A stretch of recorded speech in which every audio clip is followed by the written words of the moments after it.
라는 제목으로 하나님 말씀을 함께 나누도록 하겠습니다. 이런 이야기를 들었습니다. 어느 민방위 훈련에서 있었던 얘기입니다. 그 앞에서 교육하시던 그 강사분이 함께 그 교육에 참여하시던 한 100여 명의 남자를 다 일으켜 세우셔서 원을 두 가지를 크게 만들고 이렇게 말했다고 합니다. 지금 내 가정에서 나는 우리 아내에게 잡혀 산다 라고 생각하는 사람은 이 왼쪽 원으로 모여주시고요. 아니다, 나는 우리 아내를 내가 잡고 산다 라고 생각하시는 남성이 있다면 이 오른쪽 원에 서주십시오 라고 했습니다. 사람들이 분주하게 움직였고 아주 놀라운 결과가 나왔다고 합니다. 놀랍게도 아내에게 잡혀 산다 라고 하는 왼쪽에 거의 모든 사람이 다 가 있는 겁니다. 그리고 오른쪽에 아니다, 내가 잡고 산다 라고 표현했던 쪽에 단 한 사람만이 있었다고 합니다. 모두가 다 놀라고 부러워하는 그 눈빛으로 쳐다보고 있고, 강사분도 질문을 하죠. 와, 대단하십니다. 그 비결이 도대체 뭡니까? 그 한 사람이 침묵을 지키더니 드디어 입을 열었습니다. 오늘 아침에 우리 아내가 사람 많은 곳에 가지 말라고 했습니다. 네. 사랑하는 여러분, 그 아내 말을 잘 듣는다고 해서 아내에게 잡혀 사는 거 아닙니다. 그 아내의 말을 잘 듣고 따르는 것은 그 아내의 존재 자체를 존중해 주는 것이고요. 그 존중은 사랑하기 때문에 시작이 되는 것이죠. 특별한 연구로 입증된 것은 아니지만 우리나라의 모든 남편들은 다 잘 알고 있습니다. 아내 말을 잘 들으면 자다가도 떡이 나온다는 사실을 우리는 모두 다 잘 알고 있죠. 그래서 이 세상의 남자는 이 우리에게 주어진 삶의 인생을 살아갈 때 3명의 여자의 말을 정말 잘 들어야 인생에 고생하지 않고 살아갈 수 있다고 합니다. 첫 번째 여인은 어머니의 말씀이고, 또 두 번째 여인은 아내의 이야기입니다. 세 번째 여인은 내비게이션에 안내해주는 그 자매의 말을 잘 들어야지 고생하지 않는다라는 이야기가 있습니다. 남편은 아내 말을 잘 듣고 존중해 줄 때 행복한 인생 살 수 있는 것 같습니다. 여러분, 그렇다면 우리 크리스찬, 하나님의 자녀는 누구의 말을 듣고 누구의 말에 따를 때 행복한 인생을 살 수 있을까요? 그것은 바로 하나님 말씀입니다. 하나님의 자녀는 하나님의 말씀을 온전히 순종하고 따라갈 때 그의 인생 가운데 꽃이 피고 열매 맺는 것을 경험하게 돼요.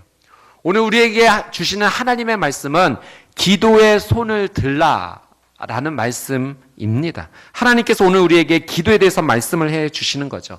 오늘 이 하나님의 말씀을 잘 들어서 기도에 대해 순종함으로 열매 맺는 저와 여러분의 삶이 되시기를 주님의 이름으로 축복합니다. 오늘 이 말씀, 우리에게 주어진 출애굽기 17장 말씀에 이스라엘 백성이 지금 어느 자리에 있는가, 그들의 삶의 자리는 어디 있는가, 지명 이름이 나옵니다. 그곳은 르비딤이라고 하는 지역이었어요. 바로 이 르비딤에서 이스라엘 백성들에게 어떤 일이 일어났는가, 저희가 오늘 8절 말씀부터 읽어봤는데 1절 말씀, 출애굽기 17장 1절 말씀 먼저 한번 같이 읽어보도록 하겠습니다. 우리 1절 말씀 같이 한번 읽겠습니다. 시작. 이스라엘 온 회중이 신 광야를 출발해 여호와의 명령대로 이곳 저곳을 지나 마침내 르비딤에 진을 쳤습니다. 그러나 거기에는 백성들이 마실 물이 없었습니다. 여러분, 이스라엘의 온 회중이 지금 어디를 출발했습니까? 신광야. 여러분, 이 신광야는 저희가 지난주에도 함께 말씀을 나눴지만 이스라엘 백성들이 먹을 것이 없어서 고통을 당했던 자리예요. 근데 하나님께서 놀라운 은혜를 주셔서 만나와 메추라기를 경험했던 곳이 바로 이 신광야죠. 하나님의 은혜로 다시 이 신광야를 출발해서 어디에 정착하게 되는가? 어디죠? 르비딤에 진을 쳤다. 그런데 여러분, 이 르비딤에 도착했는데 또 다른 어려움을 만나게 됩니다. 어떤 어려움이니까? 거기에는 백성들이 마실 물이 없었습니다. 이제 먹을 것이 좀 해결됐나 싶어서 이동을 했는데 마실 물이 없는 그 르비딤의 자리에 도착을 하게 된 것입니다.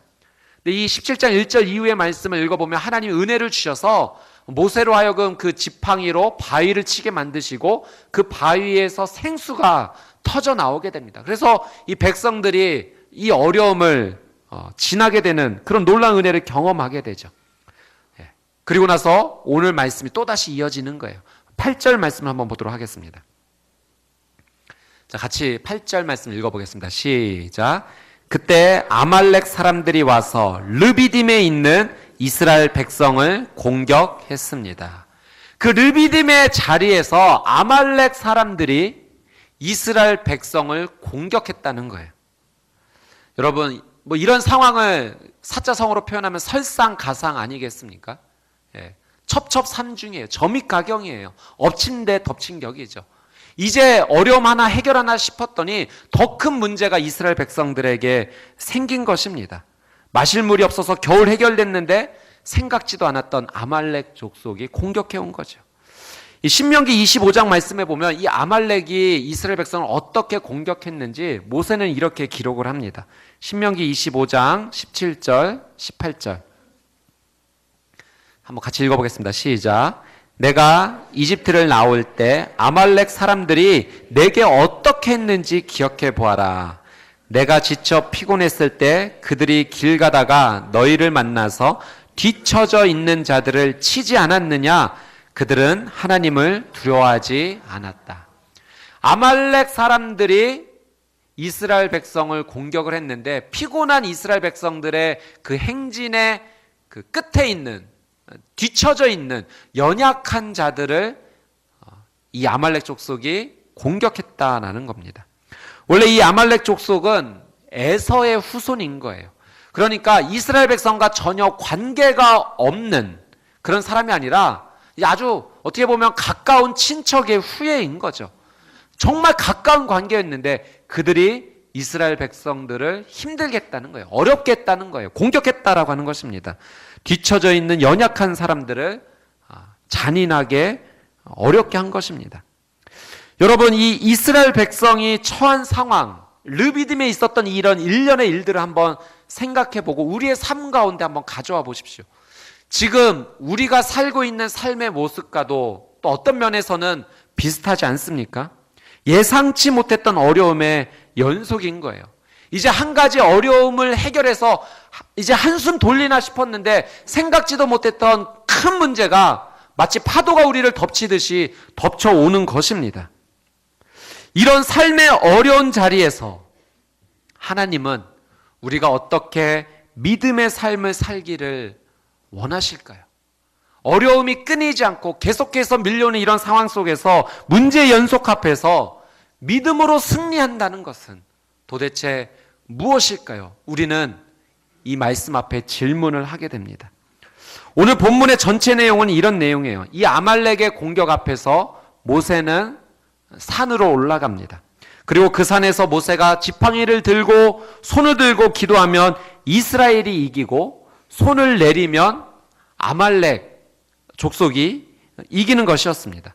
그래서 모세가 피곤하고 지쳤을 때 아론과 훌의 도움으로 끝까지 이 손을 올릴 수가 있었고 이스라엘이 아말렉의 공격 앞에서 승리하게 되었다라고 하는 내용입니다. 그래서 오늘 말씀의 전체에 나에게 주신 하나님의 중심 메시지는 무엇일까? 그것은 하나님께서는 우리가 손들고 기도할 때 르비딤과 같은 삶의 어려운 자리에서 승리를 주신다는 거예요. 사랑하는 여러분, 왜 모세가 손을 들고 기도하면 이스라엘이 이기고 손을 내리면 이스라엘이 졌을까요? 또 이러한 성경의 메시지를 통해서 하나님께서 정말 우리에게 말씀해 주시고자 하는 것은 무엇일까요? 우리의 삶에서 손을 들고 기도한다는 것, 그것은 도대체 어떤 의미일까요? 첫 번째로 하나님께서는 우리에게 이런 메시지를 주십니다. 삶의 자리에서 손을 들고 기도한다는 것은 이런 의미입니다. 같이 한번 읽어볼까요? 시작. 첫째, 삶의 자리에서 첫 번째 선택은 언제나 기도하겠습니다. 여러분, 우리의 삶의 자리, 르비딤과 같은 이 삶의 자리에서 손 들고 기도하겠습니다라는 이 믿음의 고백은요, 이런 의미인 거예요. 하나님, 내 삶의 자리에서 언제나 이 첫 번째 선택은 기도가 되도록 하겠습니다. 오늘 9절 말씀 한번 보도록 할게요. 9절 말씀 같이 읽어보겠습니다. 시작. 모세는 여호수아에게 말했습니다. 우리 사람들 가운데 얼마를 선발해 나가서 아말렉과 싸워라. 나는 내일 하나님의 지팡이를 손에 들고 언덕 꼭대기에 서 있겠다. 여러분, 이 모세의 선택 한번 보십시오. 아말렉의 공격 앞에서 나는 하나님의 지팡이를 손에 들고 언덕 꼭대기에 서 있겠다라고 말합니다. 그러니까 어려움 앞에서, 문제 앞에서 모세가 처음으로 선택했던 것은 기도였어요. 모세가 하나님의 지팡이에 손을 들고 있겠다라고 하는 것은 이런 의미입니다.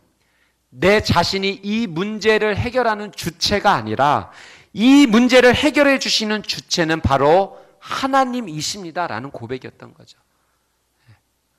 문제가 눈앞에 보이는데 이걸 내가 해결할 수 있는 부분이 아니라 이 부분을 해결해 주시는 분은 하나님이십니다라는 그 믿음의 고백의 선택이 기도였다는 거예요. 여러분, 우리는 항복한다라는 의미로 두 손을 번쩍 듭니다. 이것은 내가 당신에게 항복하겠습니다라는 의미예요. 상대방에게 두 손을 번쩍 드는 것은 내 뜻대로 하지 않고 이제 당신의 뜻대로 하겠습니다라는 나의 표시인 거죠. 두 손을 든다는 것은 그런 의미예요. 내 의지대로 움직이지 않고 이제 당신의 의지대로 움직이겠습니다.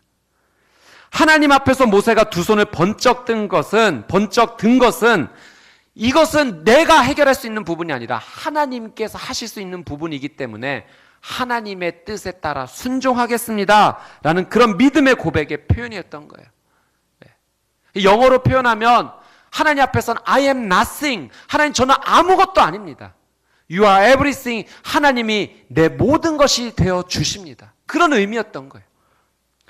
여러분, 정말로 우리는 모든 문제 앞에서 어떤 상황에서든지 기도를 제일 먼저 선택할 수 있어야 돼요.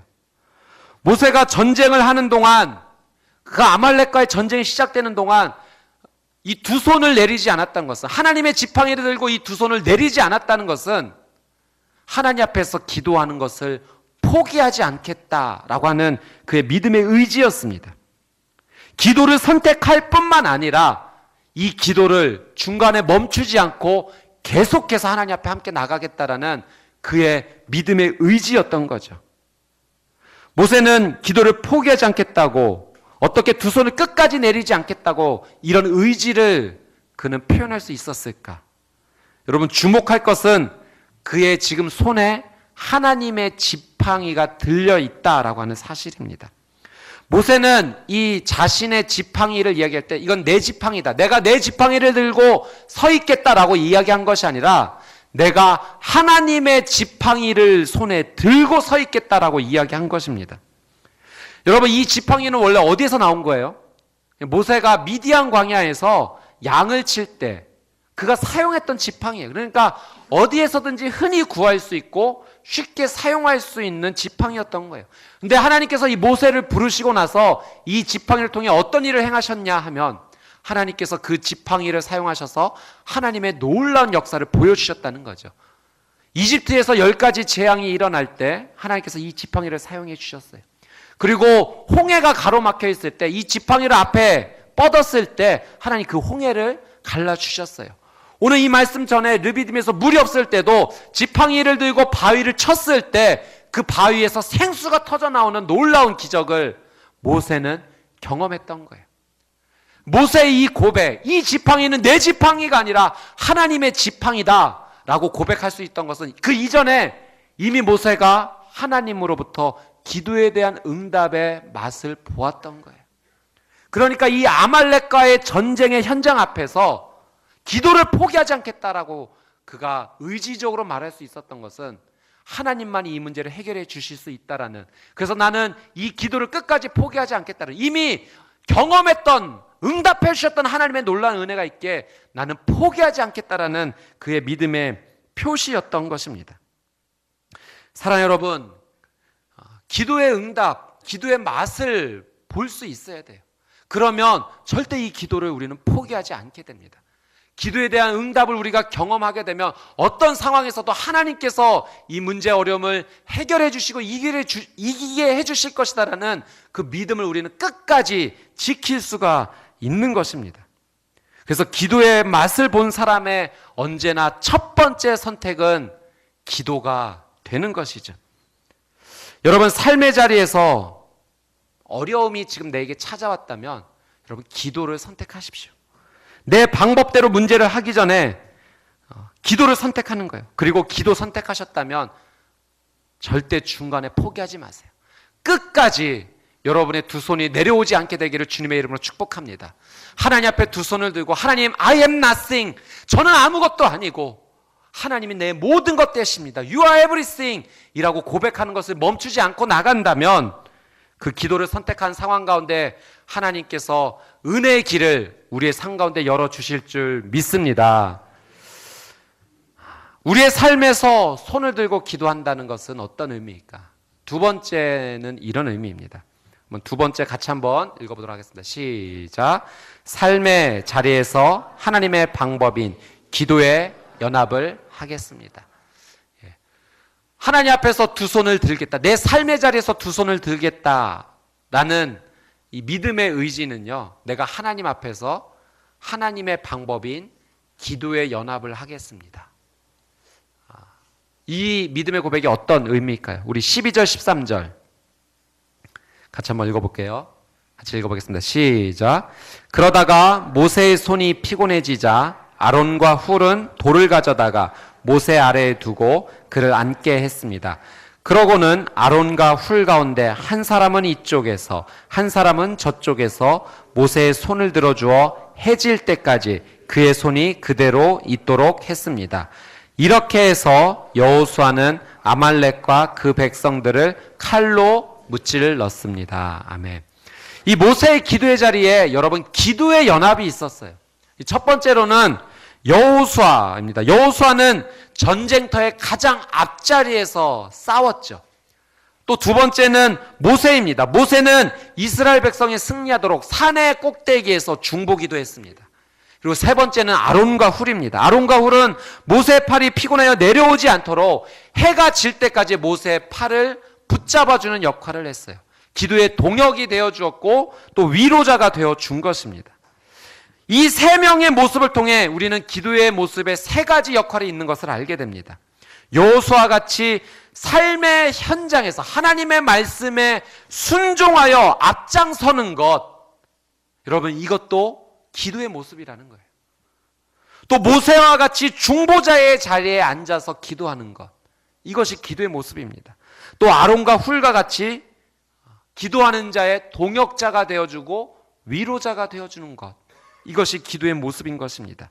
이 기도의 모습이 연합될 때 우리는 비로소 하나님의 승리를 맛보게 되는 것이죠. 여러분, 기도는 분명히 어떻게 보면 개인적인 거예요. 개인적으로 하나님 앞에 나가는 거죠. 그러나 하나님께서는 이 개인적인 기도의 모습 안에서도 하나님의 방법인 연합, 하나님의 연합이 있기를 원하십니다. 때로 우리는요, 모세와 같이 행동해야 될 때가 있습니다. 여호수아는 보니까 순종의 사람입니다. 언제나 모세에게 주신 하나님의 말씀, 그래서 모세가 그 하나님의 말씀을 여호수아에게 전했을 때 그는 한 번도 거절하지 않았어요. 이것이 하나님께서 주신 말씀이다라고 받고 그 하나님의 말씀에 순종하는 여호수아의 모습을 봅니다. 그리고 전쟁의 가장 치열한 자리, 그 앞자리에 서게 되죠. 내가 하나님 앞에 두 손을 들겠다라고 하는 것은 내게 주어진 이 삶의 현장에서 하나님께서 반드시 은혜 주실 것을 믿고 순종하며 그 자리를 지키는 거예요. 그 자리에 나가는 거예요. 기도한다고 해서 삶의 자리는 내팽겨치고 그냥 그저 기도만 하겠다라고 말하는 것이 아니라 내 삶의 자리는 그대로 지키면서 하나님께서 내 삶의 자리와 현장 가운데 역사해 주실 것을 믿고 그 자리를 끝까지 지키며 하나님의 뜻에 순종하여 나가는 것, 그것도 하나님 원하시는 귀한 기도의 모습이다라고 하는 사실입니다. 사랑하는 여러분, 축복합니다. 여러분의 삶의 자리가 하나님 앞에 드려지는 귀한 기도의 자리가 되기를 주님의 이름으로 축복합니다. 두 번째는 우리는 모세와 같은 중보자 되어야 됩니다. 중보의 기도는 예수님을 닮은 기도예요. 예수님은 자신을 위해서도 기도하셨지만 언제나 그 기도의 내용은 다른 사람을 향해 멈추지 않으셨어요. 예수님의 기도는 이 대제사장의 기도죠. 여러분, 제사장의 역할은요, 하나님 앞에 나가겠다라고 하는 사람을 잘 연결해줘서 하나님께 연결해 주는 그 역할, 그 통로가 되어주는 것이 제사장의 역할입니다. 예수님께서 우리의 대제사장이 되어주셨어요. 그래서 우리는 스스로 하나님 앞에 나갈 수 없는 죄인이지만 예수님께서 우리의 길 되시고 진리 되시고 생명 되주셔서 우리를 하나님께로 연결해주는 그런 제사장의 역할, 대제사장의 역할을 감당해 주신 거죠. 그래서 언제나 예수님의 기도는 그 핵심이 중보 기도였습니다. 예수님께서 우리의 중보자가 되어주셔서 하나님께로 나갈 수가 있는 거죠. 그래서 우리가 중보 기도를 한다면 그 기도는 예수님을 닮은 기도가 되는 것입니다. 근데 여러분, 이 중보 기도가 그렇게 쉬운 것만은 아닌 것 같아요. 그런 이야기를 제가 한번 들었어요. 어느 교회에서 청년들이 이제 기도 모임을 하게 되었어요. 그 청년부를 지도하시는 목사님이 이렇게 말씀하셨대. 그동안 우리들의 기도는 너무나 이기적인 관심, 나한테만 매여 있었던 것 같습니다. 그래서 앞으로 우리가 기도할 때 나만을 위해 기도하지 말고 우리의 영역을 넘어서서 한번 기도해 봅시다. 예를 들면 우리의 부모님을 위해 기도하고 나라와 민족을 위해 기도하고 우리의 리더십을 위해 한번 기도합시다 라고 이야기했다는 거죠. 그리고 기도가 시작되었어요. 차례대로 한 사람 한 사람이 이제 쭉 기도하는데 한 자매님이 차례가 되어서 이렇게 기도를 했다고 합니다. 하나님, 그동안 저는 너무나 자신만을 위해서 기도해왔습니다. 용서해 주십시오. 오늘은 이제 저의 부모님을 위해서 기도합니다. 제 부모님에게는 무엇보다도 좋은 사위가 필요합니다. 좋은 사위를 맞이하여 그들의 딸이 행복한 것을 보게 하옵소서. 여러분, 부모님을 위해 기도했지만 누구를 위한 기도입니까? 여러분, 이게 하나의 에피소드지만, 그러니까 우리의 기도의 영역이 내 자신을 뛰어넘는 것이 사실은 그것이 참 얼마나 어려운 일인가 풍자하는 이야기라고 생각합니다.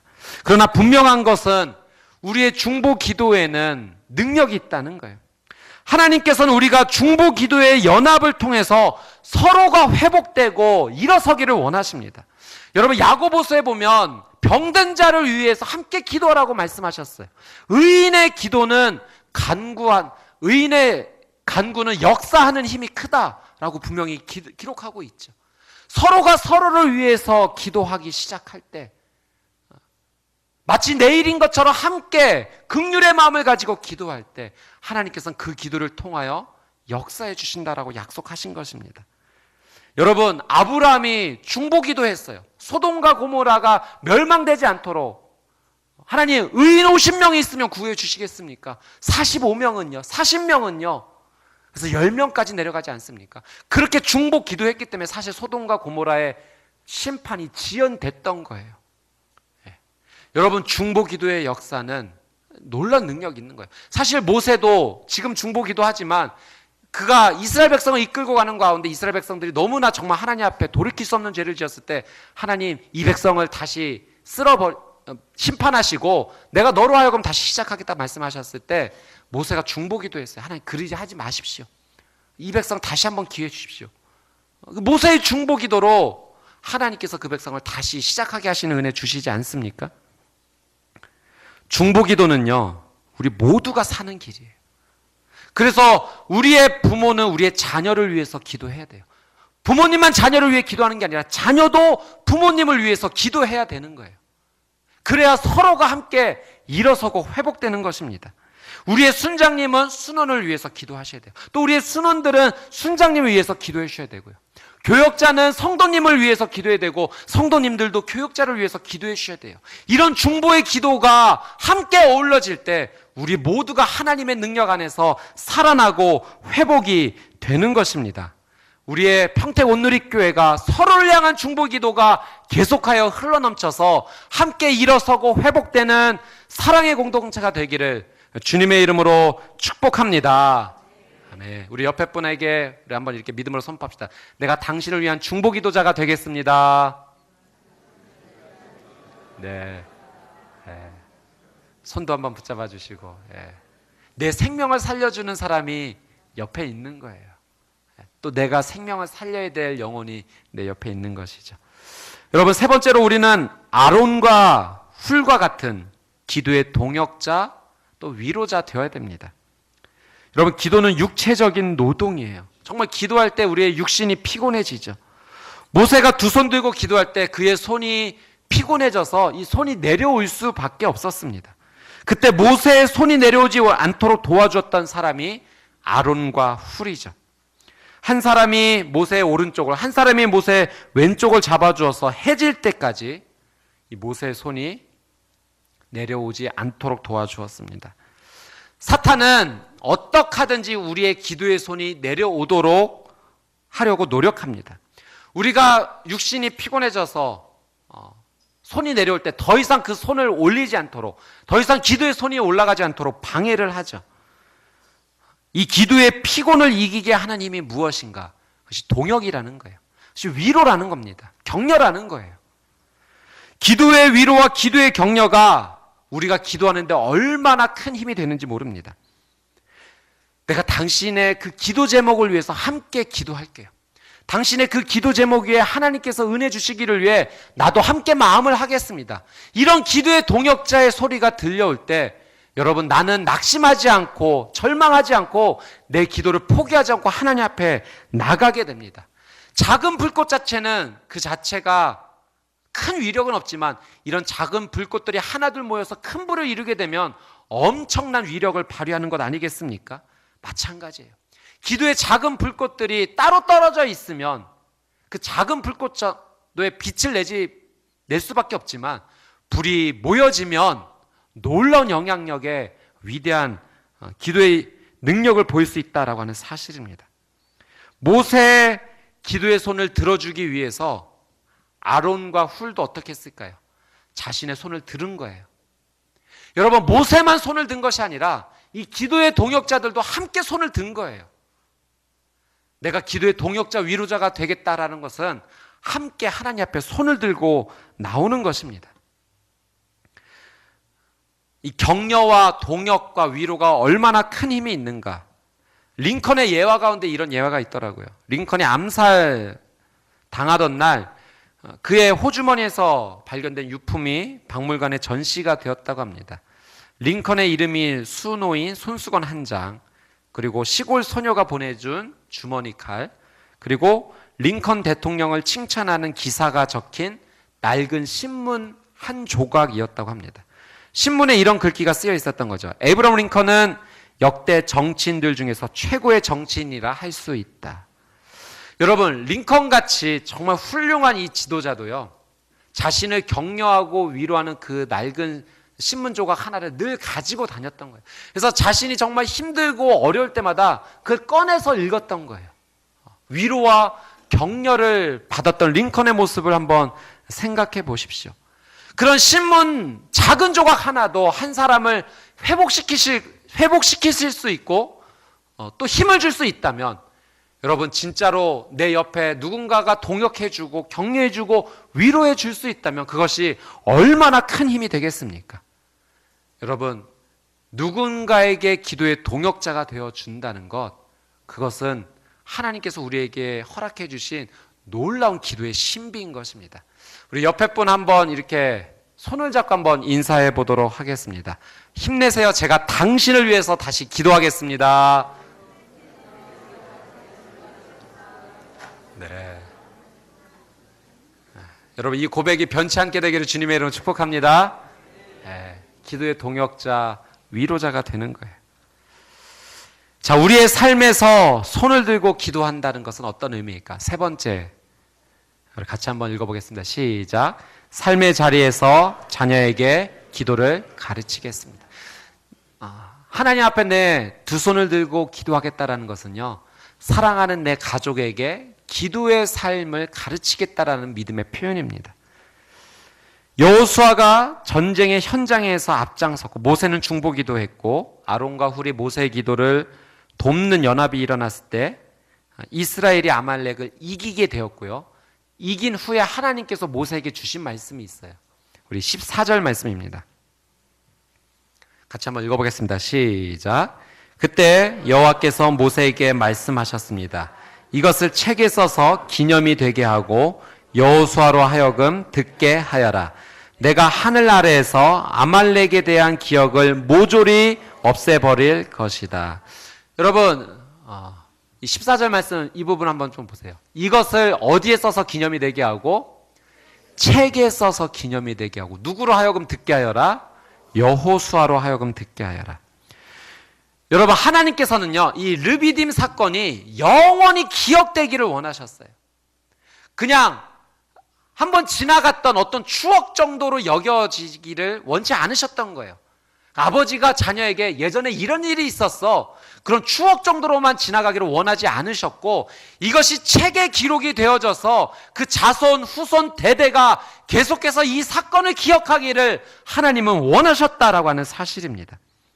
이것은요, 이 하나님 앞에 두 손 들고 기도한다라는 이 삶의 자리가 무엇을 의미하는지 사랑하는 자손과 후손 대대에게 전수되기를 원하셨다라고 하는 사실이죠. 우리가 두 손을 들고 기도하겠습니다라는 이 믿음의 표시는요, 사랑하는 여러분, 이 기도의 방법과 기도의 은혜를 나만 누릴 것이 아니라 사랑하는 자녀와 후손에게도 계속해서 가르치겠다라는 그 믿음의 표시인 것입니다. 여러분, 우리가 인생을 한번 다 보내고 나서 정말로 하나님의 부름을 받기 직전의 삶 가운데 있다라고 한번 생각을 해보십시다. 내 인생은 정말 잘 살았나? 이런 질문을 했을 때 여러분, 어떤 인생을 살게 되면 우리가 정말 잘 살았다, 그래, 이 정도 인생이면 하나님 원하시는 뜻대로 잘 산 것 같아라고 우리는 이야기할 수 있을까요? 만약 우리의 자녀와 후손들이 어려움을 만났는데 그 어려움 속에서 우리의 부모를 기억하고, 맞아, 이 어려움 속에서 우리의 부모님은 기도하셨어, 이것을 기억하고 자녀가 기도를 선택하며 나갈 수 있다면, 그들도 그런 삶의 어려움의 자리에서 두 손 들고 나갈 수 있다면, 여러분, 우리의 인생 잘 살았다라고 말할 수 있지 않을까요? 성경의 이스라엘 역사, 특별히 이 왕조의 역사를 보면 안타까운 장면들이 보입니다. 그것은 정말 한 왕이 하나님의 놀라운 말씀에 순종하여 잘 나갔는데 그의 아들이 하나님의 말씀대로 살지 못하는 것을 볼 때예요. 본인은 잘했어요. 믿음으로 살았어요. 말씀에 순종했어요. 두 손 들고 기도했어요. 그런데 자녀는 그렇게 살지 못했다는 것은 여러분 무엇을 의미합니까?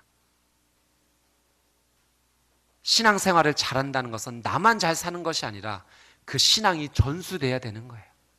전수되지 않으면, 가르쳐지지 않으면 그 신앙은 끊어질 수 있다는 것을 우리는 기억해야 됩니다. 여러분, 기도하는 부모에게는 책임이 있는 거예요. 우리의 자녀가 기도하는 인생이 되도록 도와야 되는 책임이 우리 부모 세대에게는 있습니다. 그것이 내가 두 손 들고 기도하겠습니다라는 이 믿음의 표시에 담겨 있는 거죠. 사랑하는 여러분, 축복합니다. 여러분의 삶의 자리에서 두 손 들고 기도하실 뿐만 아니라 여러분의 자녀가, 여러분의 후손이 하나님 앞에서 두 손 들고 기도하는 세대가 되기를, 그 거룩한 믿음의 전수를 이어받은 세대가 되기를 주님의 이름으로 축복합니다. 15절 말씀을 한번 같이 한번 읽어보도록 하겠습니다. 15절 말씀 같이 한번 읽겠습니다. 시작. 모세가 제단을 쌓고 여호와 니시라고 부르며 말했습니다. 모세는 이 하나님의 말씀을 듣고 나서 그가 어떤 행동을 취했는가? 제단을 쌓았대요. 여러분, 그 자리에서 예배를 드린 거예요. 그리고 무엇이라고 선포했는가? 여호와 니시라고 선포를 합니다. 이것은 여호와는 나의 깃발이라고 하는 의미예요. 여러분, 두 손 들고 기도한 모세의 삶 가운데 하나님께서 이것을 대대손손 기억하게끔 하라, 그 말씀이 마치자마자 예배를 드리고 여호와는 나의 깃발이라고 외쳤다라고 하는 사실이죠. 여러분, 깃발은요, 소속과 정체성이 어디에 있는지 말해주는 도구예요. 그 깃발을 내가 들고 있다면 내 소속이 어디인지, 나의 정체성이 무엇인지 표현해 주는 것이 깃발입니다. 모세는 여호와는 나의 깃발이라고 말했던 것은 내 소속, 내 정체성은 하나님입니다라고 이야기한 거예요. 우리 이스라엘 민족의 소속과 정체성이 어디에 있는가? 그것은 하나님께 있다, 여호와께 있다 라고 그 자리에서 예배를 드리며 선포했던 것입니다. 우리는 하나님 소속이다, 하나님으로부터 시작한다, 그 믿음의 선포였던 겁니다. 하나님이 우리의 깃발이 되실 때 우리는 승리할 수 있다, 그 믿음의 고백을 올려드린 거죠. 여러분, 깃발은요, 높이 들고 흔들어야 되는 거예요. 깃발이 있는데 땅에 떨어져 있고 누워져 있는다면 그것이 깃발이겠습니다. 이겠습니까? 그렇지 않은 거예요. 깃발의 역할은요, 높이 들고 흔들어야지만 되는 것이 깃발입니다. 사랑하는 여러분, 여러분의 깃발 무엇입니까? 자신 있게 들고 흔들 수 있는 여러분의 깃발 무엇입니까? 오늘 모세는 여호와는 나의 깃발이라고 그 믿음을 고백했어요. 다시 한번 두 손을 번쩍 들고 그 믿음의 고백을 했어요. 여러분이 두 손 번쩍 들고 고백할 수 있는 여러분의 믿음의 고백, 나의 깃발은 이것입니다라고 말할 수 있는 것, 여러분 축복합니다. 하나님은 나의 깃발, 여호와가 내 삶의 승리가 되어주시고 여호와가 내 삶의 모든 것이 되어주신다라고 말하는 그 믿음의 고백이 저와 여러분의 믿음의 고백이 되기를 주님의 이름으로 축복합니다. 말씀 준비하면서 한번 그런 생각 한번 해봤어요. 도대체 내가 뭐라고, 하나님 내가 기도하면 내 기도를 기뻐하시고 또 내 기도를 응답해 주실까? 여러분 그런 생각 들지 않으세요? 도대체 내가 뭐라고? 그런데 제가요, 우리 초등학생이 지은 시를 보게 되었는데 그 시를 읽으면서 무릎을 쳤습니다. 아, 그래서 하나님께서 내 기도 기뻐하시고 내 기도를 응답해 주시는구나. 다시 한번 깨닫게 되었어요. 그 나라는 제목의 우리 아이가 지은 시인데요. 제가 한번 읽어드릴게요. 우리 반 어린이 수는 내가 있어야 26명이 된다. 우리나라 인구 속에 나도 한 명으로 들어간다. 지구의 무게를 계산할 때 내 몸무게도 더해지겠지. 크고도 넓다는 이 우주에서 내가 차지하는 넓이는 얼마일까? 내가 없으면 우리 어머니는 온 집안이 다 빈 것 같단다. 여러분 저는 진짜 이 마지막 이 표현 가운데 막 눈물이 날아가더라고요. 저만 감동이 됩니까? 네. 내가 없으면 우리 어머니는 온 집안이 다 빈 것 같단다. 여러분 정말 생각해 보세요. 우주 속에 나라는 존재, 티끌보다도 못한 존재 아닙니까?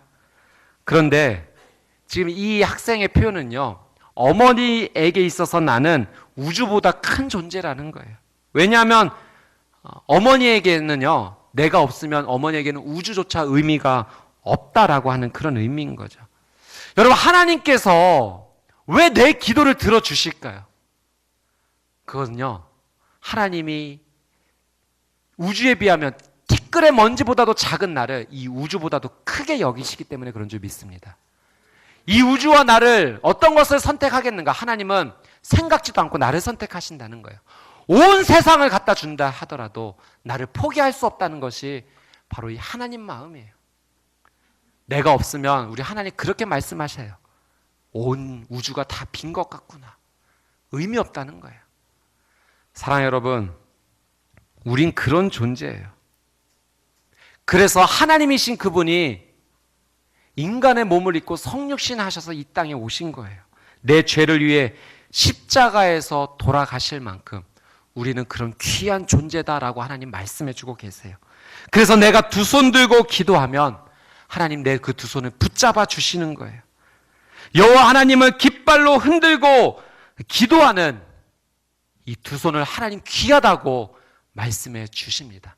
사랑하는 여러분 축복합니다. 오늘 이 말씀을 붙잡고 믿음으로 선포하며 여호와는 나의 깃발, 여호와는 나의 승리, 주님 앞에 두 손 들고 기도하는 거룩한 인생이 되겠습니다라고 믿음으로 고백하는 저와 여러분이 되시기를 주님의 이름으로 축복합니다. 아멘.